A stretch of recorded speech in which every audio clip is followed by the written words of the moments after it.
Good afternoon, ma'am. Ngasi ma'am dako yam angakpa haiti paudam amakak tamjageba.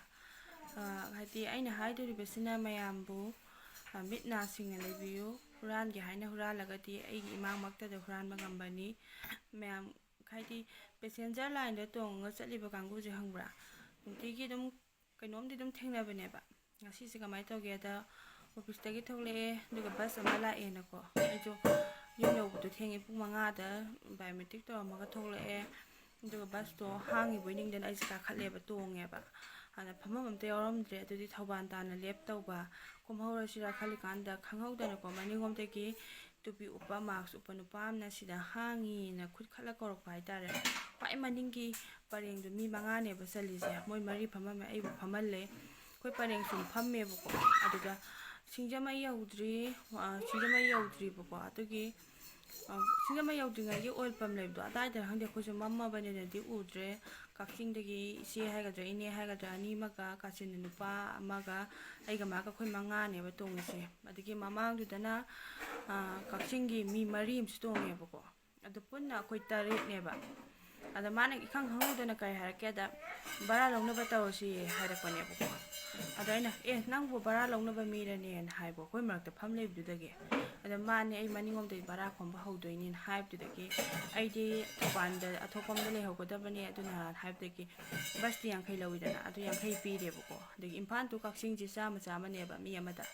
aduda moi taruk ki pasama sama se low grade ban pasina adegi ai yankhai ngal pasachu yankhai se pasonga piru kanda mana asobe yaude hanguge na mas mamangrom chakreba aduga singjamai la thora aga singjamai gi corner se mi karak pai tara mi karak pasida ma tanjala kum hawra jane khoi khangdreba kodum idum tongnari neba ada khanghauda nan pama mukla aga bara lawge sineba ada khoi nom haiba ko hujikta bara lawgra tudi haiba kanana lawgriba sida nu pama phama me marks upe de tupi ju upe mana bara lawba hawrage haye adagi indu sa aduna ju haiba nangna mi phambam sida phamjaleraga bara lawge haidubu mina di nangje bara khopa mi oina uraroine kaju moi dum haiba ko adaidi maji kamai toge engonde hani payang kiji lawgrabani ba aidi thoban ni athopa mina ko kaksingi meter sigil pasam sa maga lawgrabani ma kum hawra aidi bas mapu dugi hendamen haitare ne aduna adudi noina sagi dai oigedabani akhoi gi natte amu piro ojine koina jo adudi koi piba ngamoi kanana khangdoino sile bara piro maningom te su khomba hobani na koi di pibam thokto pigren mari na ta yena re pati mamangom da phamamba kanggo dina su khangamadi phudamni segedamni hainare aidi moina su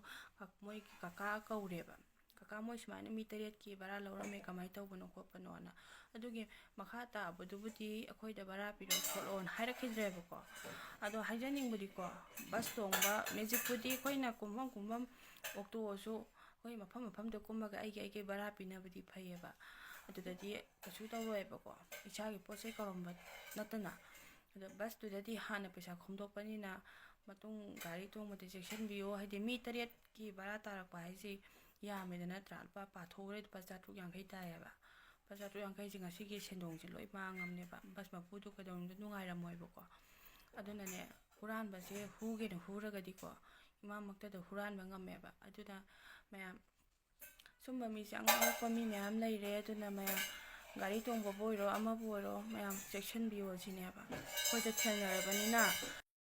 aduna lambi chathokpa matam ama chathokpa matamda haina singna chasi misingna singna chasi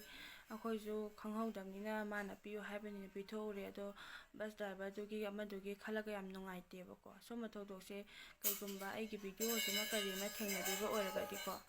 mayam share tawbiyo nungaite miduju kumhauraba kawbani na khoina ju thirudre moina ju thirudre natra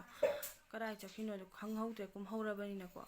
aduna yam nungaite ngasise khoisu ado anirak hanna piu kholo habdudadi khoi dum pideba adujo ahanbagi moina torombodo adugi yam nungaitaba haitare mayam ai si khanghanjage na mayamda kai tare paujengje thamjarakpani saidle sanjarage soigre loirakosida